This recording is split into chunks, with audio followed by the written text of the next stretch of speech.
Merhaba. Bu videoda size paşa kılıcı diye bildiğimiz Sansevieria cinsi bu bitkilerin nasıl çoğaltıldığını çok kısa, basit ve bazı örneklerle birlikte anlatmak istiyorum.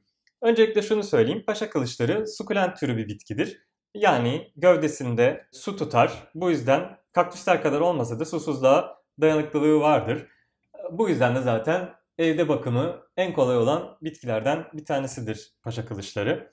Paşa kılıçlarını çoğaltmak son derece basit.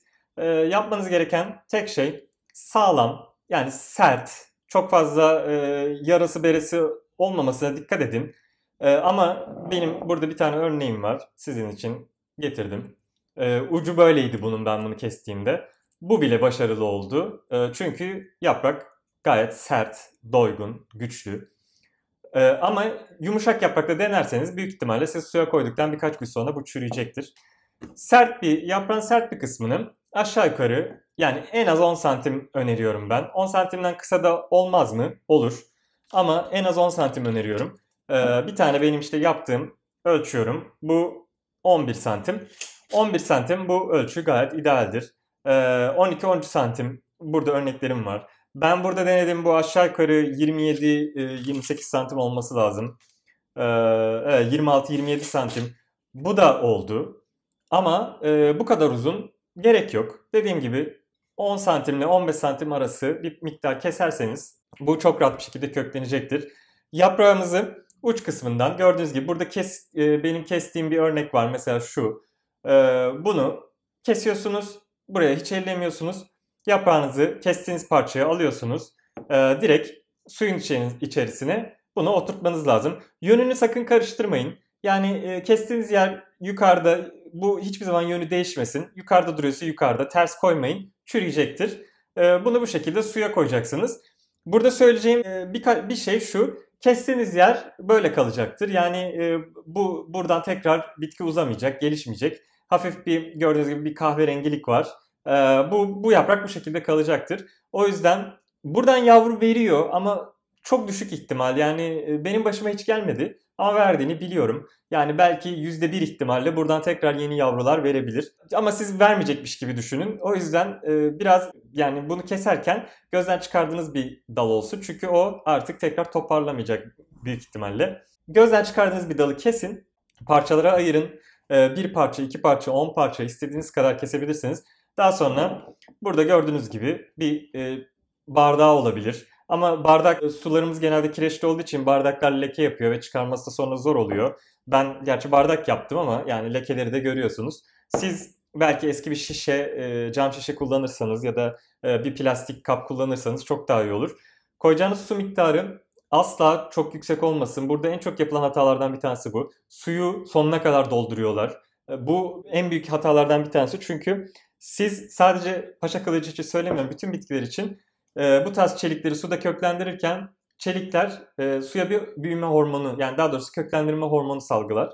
Bu köklendirme hormonuyla o suyun içerisinde köklenmeye çalışır. O yüzden siz bunu sonuna kadar, yani çok fazla, çok miktarda su doldurursanız köklendirme hormonu ona yetmeyecektir. O yüzden de başarısızlık ihtimaliniz çok yükseliyor. Suyu çok fazla koymayın. 2 parmak ideal. 3 parmak, 1 parmak gibi de olabilir.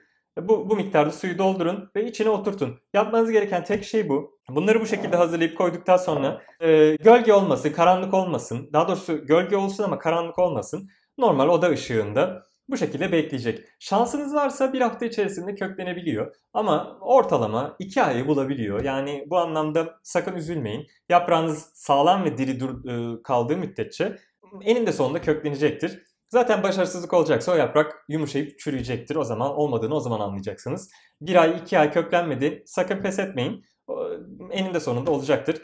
Ama burada dikkat etmeniz gereken en önemli şeyi söylüyorum. Bunu sakın atlamayın.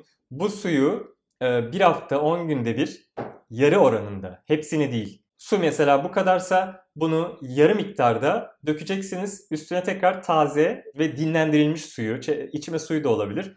Onu tekrar aynı miktara getirecek şekilde suyu tazelemeniz gerekiyor. Yaz aylarında buharlaşmanın çok yüksek olduğu bir yerde su zaten bir hafta içerisinde yarılanabilir. O zaman dökmenize gerek yok. O zaman sadece suyun üstüne takviye yaparsınız. Ama kış aylarında ya da bahar aylarında su miktarı pek fazla değişmeyeceği için siz mutlaka bunu yarılayıp suyu tazelemeniz lazım. En geç 10 günde bir. Eğer bunu yapmazsanız bir süre sonra yine bunun köklenmediğini, hatta çürüdüğünü, muhtemelen çürüyecektir.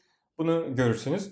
Bunu sakın unutmayın. Bu o konudaki en kritik noktalardan bir tanesi gerçekten. Ve daha sonra bir ay, ortalama bir ayda köklendikten sonra ikinci aya doğru, üçüncü aya doğru zaman konusunda kesinlikle sabırsız olmayın. Ucundan ufak bir yavru vermeye başlayacak. Daha sonra yavrunun ayrıca bir kökü çıkacak ve bu ufak ufak büyümeye başlayacak. Şu gördüğünüz parça ben aşağı yukarı 7 ay olmuş olabilir bu hale gelmesi. 7 ay içerisinde bu noktaya geldi. Su da tabii ki de biraz daha yavaş büyüyor. Ben şimdi bunu bu halde alıp direkt toprağa, güzel bir toprağa ekersem orada tabii ki de çok daha hızlı bir şekilde hareketlenip büyüyebilir. Bunların hepsi burada gördüğünüz şu 4 bardakta aynı zamanda koymuştum. Bakın büyüme boyları farklı. O daha büyüktü, bu daha küçüktü. Hatta şu var, bunu göstereyim. Bu bir iki tane kök verdi ve henüz yavrusunu vermedi. Ama yaşıyor orada. Yani ben buna sabrettiğim müddetçe, acele etmediğim müddetçe bu da eninde sonunda bir gün yavrusunu verecek. O yüzden bunu da bozmuyorum. Bu da içinde duruyor. Bunu daha sonra normal toprağa, drenajlı, düzgün, yani çok fazla ağır bir toprak olmamalı. Drenajı iyi olmalı. Mümkünse toprak saksı tercih edebilirseniz daha iyi hava alır. O şekilde ekimini yapacaksınız ve artık yeni bir paşa kılıcınız olacak. Paşa kılıcın çok farklı türleri var. Eskiden sadece bu türümüz vardı ama Türkiye'ye artık hemen hemen 10'a yakın paşa kılıcı türü geliyor. Mesela burada da bir tane, başka bir tanesi var. Ben onları da aynı şekilde kestim ve köklendirme işlemini yaptım. Bu daha farklı, silindirik bir Sansevieria. Buna paşa kılıcı, aslında buna paşa kılıcı denmiyor. Yani paşa kılıcı aslında bu. Ama biz genel olarak Sansevieria'yı paşa kılıcı olarak adlandırdığımız için bunu da yine paşa kılıcı olarak söylüyorlar. Ama aslında tür olarak bu Sansevieria türüdür. Bunu da yine normal şekilde bu bitkiyi de kesiyorsunuz. Hiçbir farkı yok ve suya oturtuyorsunuz. Bir süre sonra böyle kökleniyor. Bir zaman geçtikten sonra bunlar da yine aynı şekilde yavru verecek. Hiçbir farkı yok. Ben bunu bir kavanoza oturttum. Burada 7 tane var. 7'si de köklü şu an. Bunlar da zamanla verecek. Burada da bunun yine aynı şeyin köklenmiş, suda köklendirilmiş. Daha sonra toprağa ekildikten sonra ben köklü bir şekilde toprağa ektim bunu. Ve toprağa ekildikten sonra bu kendi yavrusunu verdi. Normalde tür böyle bir şey. Yani kesilmemiş hali tek başına bu şekilde görünüyor ama kesilmemiş hali bu şekilde olacak. Bu da farklı bir tür ama fark etmiyor. Yöntem aynı. Bütün Sansevieria'larda bunu uygulayabilirsiniz. Burada da mesela farklı bir tür var. Bu da normalde Sansevieria ama deseni yok. Tamamen yemyeşil bir yaprak. Bu da farklı bir tür. Bunlar uzamıyor. Bunlar böyle taç şeklinde etrafında sürekli içeriden çıkarak daha geniş bir hal alıyor. Bir de böyle türleri var. Bunlarda da ama yöntem tamamen aynı. Hiç fark etmez. Yine bir yaprağını kesip suya koyup köklendirebilirsiniz. Farklı türler de var yine.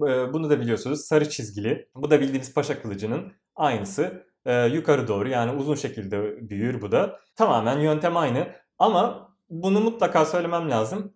Bunu da, yani kenarları sarı çizgili olan paşa kılıcını suda eğer böyle keserek köklendirmeye çalışırsanız bunun vereceği yavrusu normal sarı çizgisiz yavru olacaktır. Oynanarak üretilmiş bir tür üzerinde. Yani bunun orijinali aslında bu şekilde. O yüzden siz bunu yapraktan çoğaltırsanız bitki orijinal halini verecektir. Yani düz olacaktır.